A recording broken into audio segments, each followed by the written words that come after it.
Good morning na pud no mga ka-live no. So nalang ko i-share sa inyo ha ba. Kani-kaning musikat na tanaa gid magpadala nga mga sponsor ba.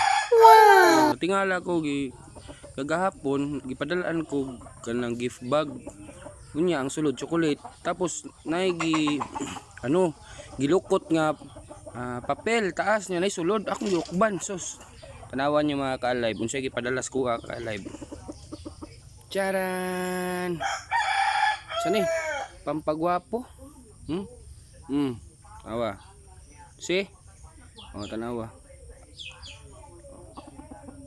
Akong pangutana, anong padalhan man kog ngani nga gwapo naman kay ko? Hamis man kay kognaw. Awo. Men's beauty facial foam deep cleansing. Galaw-gaw. Tanawan niyo mga ka-live. Gipadalhan ko nila ani. Nga, was lang tanaw sa kong naong nga patamisa. Naman ako kailangan magamit ani. Ako kong naong tanawa BB paste kay nagnaong bay. Mga ka-live tinga tanawa di ba? Sige ha. So, salamat kayo ha. So sa nagpadala ani daghang gyapon kayo salamat. Sa sunod ay nako padalian ni kay awa kong naong tanghamisa na. Amis kay na. Di ba? Sige mga ka-live. Happy Sunday sa inyo mga ka-live.